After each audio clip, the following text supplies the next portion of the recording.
बिस्मिल्लाहिर्रहमानिर्रहीम। शुरू करता हूँ अल्लाह के पाक नाम से जो बहुत बड़ा मेहरबान नहायत रहने वाला है। दोस्तों, बहनों, भाइयों, बुजुर्गों, अस्सलाम वालेकुम वरहमतुल्लाहि वबरकातुहू। तारीख इस्लाम में हम सुल्तान रुकनुद्दीन बबरस की कहानी की किस्त नंबर 71 में 71 में हम आपको खुशामदीद कहते हैं। दोस्तों, बहनों, भाइयों, बुजुर्गों, कल हम बयान कर रहे थे कि नजमुद्दीन अयूब को मिस्र का सुल्तान चुन लिया गया था और उसके ताकत अब ये हो गई थी कि वो अपने छोटे भाई सुल्तान जो पहले था, जिसको निकाला गया था सुल्तानशिप से, उसके हाथों में अब उसकी कुदरत का कमाल था कि वो उसकी क्या सजा देता है। तो दोनों भाई आमने सामने थे। नजमुद्दीन एक हाथ इसके कंधे पर दबाव डालने लगा था, गुस्सा थूक दो, ये हराम होता है। नजमुद्दीन अयूब को शलाबार निगाह इस आवाज की जानब घूम गई। अल मलक दाऊद से आंखों से इशारा करना दिखाई दिया। दूसरे लम्हे नजमुद्दीन अयूब का सर गम और गुस्से से झुक गया। अगर आम फर्द गलती करे तो शाह माफ करते हैं, मगर जब शाह गलती करते हैं तो कुदरत इन्हें सजा देती है। यही दस्तूर है। तुमने गलती की, मेरे साथ ज्यादती की, मैं तुम्हें माफ कर सकता हूं, मगर तुम तो रैयत के भी जुर्मदार हो। रैयत ने तुम्हें माफ नहीं किया और आज इस हाल में पहुंचा दिया है कि आज वो मुझसे इंसाफ की तवक्को लिए खड़े हैं और मैं सख्त मुश्किल में हूं कि अमूरे जहां बातनी का तहफ़्फ़ुज़ करूं या खून के रिश्तों की तकस्सुस करूं। नजमुद्दीन अयूब अल मलक अल नासर दाऊद बोल पड़ा, बेहतर यही होगा कि तुम इसे जंदान खाने में भेज दो। इस तरह तुम्हारी जात पर हर्ज भी नहीं आएगा और अल्लाह के सामने तुम शर्मिंदा भी नहीं होंगे। अगर तुम इसे हलाक कर देते हो तो बज़ाहिर ये अमल खराज तहसीन होगा, लोग खुश हो जाएंगे, मगर तुम रोजे महशर अपने बाप को क्या जवाब दोगे जिसने अपना ये बेटा तुम्हारे सुपुर्द किया था, और फिर अपने अल्लाह को क्या मुंह दिखाओगे। नजमुद्दीन अयूब इसकी बात सुनकर तड़प सा गया और वो कदर चीखते हुए बोला, मेरी नजरों के सामने से इसे दूर ले जाओ, इसका चेहरा हमेशा के लिए मेरी निगाहों से ओझल कर दो और जंदान खाने में पड़ा रहने दो। वही इसका अंजाम है। सिपाहियों के दस्ते ने फौरी हुक्म की तामील की और इसे पालकी में बैठाकर वापस इसी जंदान खाने की जान ले गए जहां से इसे कुछ देर पहले लाया गया था। नजमुद्दीन अयूब हजरत बरी निगाह से अपने जान से अजीज भाई को बदतरीन अंजाम की जानब जाते हुए देख रहा था। इसके पहले फैसले पर उम्रा आने से इसके हक में नारों का तूफान बर्पा कर दिया। वो नजमुद्दीन अयूब की कफियत से जो आशना थी वो गिला कर रहे थे। अल मलक अल नासर दाऊद ने इसकी ढार्स बंदानी और गले से लगाया था। तो दूसरी तरफ दोस्तों, कौनाई खान अगली सुबह नूरुद्दीन से मिलने की बजाय कबीला सुर्ख की जानब निकल गया था। वो बड़ी एहतियात से एक बड़ा खेल रचाने की कोशिश कर रहा था। एक जानब इसने नूरुद्दीन को वरगलाने की कोशिश की थी और तमाम अल्जाम बरकाई खान के साथ थोप दिया था। दूसरी जानब वो अपने बयान को हकीकत का रूप देने की कोशिश में मसरूफ था।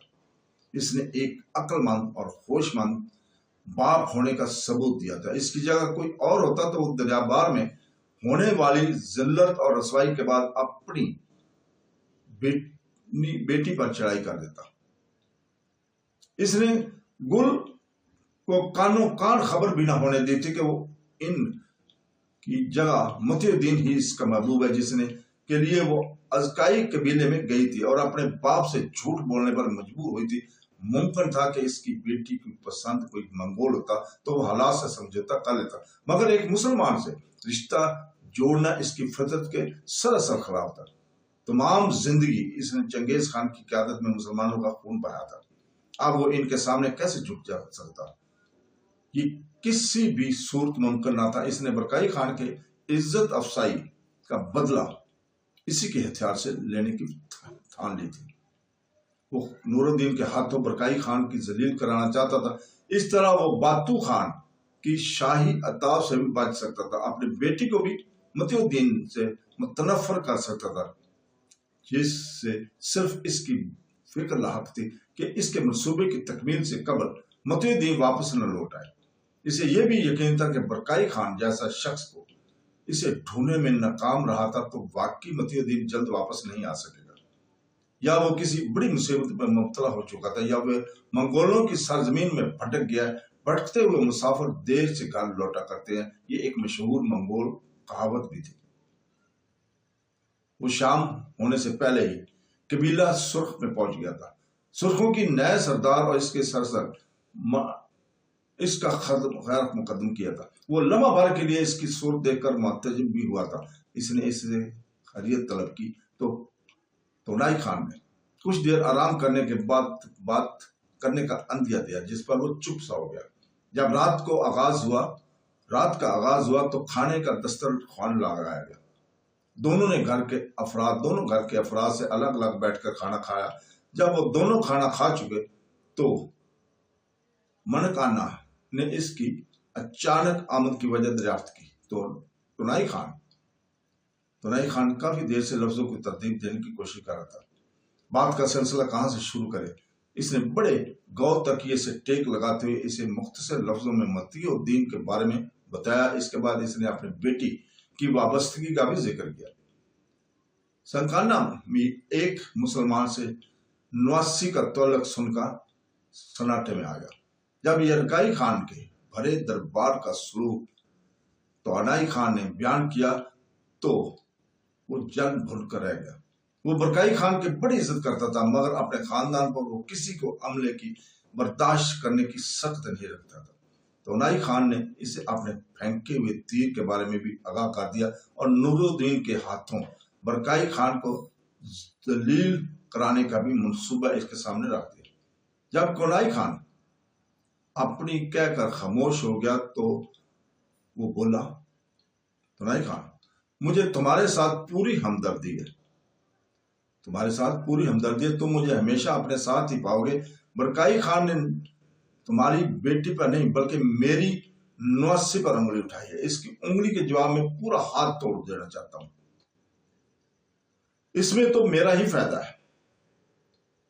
اس نے جب نور الدین بھرے دربار میں برقائی خان پر الزام لگائے گا وہ اس کے بیٹے کا ہتھیار، اس سے تو برقائی خان ثبوت میں آپ کا نام لے گا تو سرخیوں نے متی الدین کو اغوا کر لیا تھا، اس نے اسے قتل نہیں کیا تو آپ کو طلب کیا جائے گا اور تصدیق مانگی جائے گی۔ اگر آپ اس موقع پر تمام وقوع سے منکر ہو جاتے ہیں تو برقائی خان مجرم بن جائے گا اور اس کے پاس دوسرا کوئی ثبوت نہیں ہے کہ وہ ثابت کر سکے کہ متی الدین کو اس نے نہیں قتل کیا۔ اس قبیلے کے قبائی قبیلے کے تعلق جو بعد میں سنبھال لوں گا، انہوں نے سرخوں کے گھر میں ڈاکہ ڈالنے کی بڑی سزا ملنی چاہیے۔ اس سے ایک چھوٹا سا پیغام آپ کے جانب سے انہیں پہنچ جانا چاہیے۔ چھوٹا سا کیا لگایا اس نے، چھوٹا سا کیا لگایا۔ وہ تونائی خان کی فتنہ انگیزی کو اب پوری طرح سمجھ پایا تھا۔ تونائی خان اس کے کہکے پر مطمئن دکھائی دینے لگا تھا۔ وہ سوچ رہا تھا کہ اب برقائی خان کیسے وہاں سے بچ سکے گا۔ تو دوستو اسی جگہ پر روکتے ہیں، کل انشاءاللہ تعالیٰ ہم اگلی قسط 72 نمبر یہیں سے شروع کریں گے۔ اللہ حافظ۔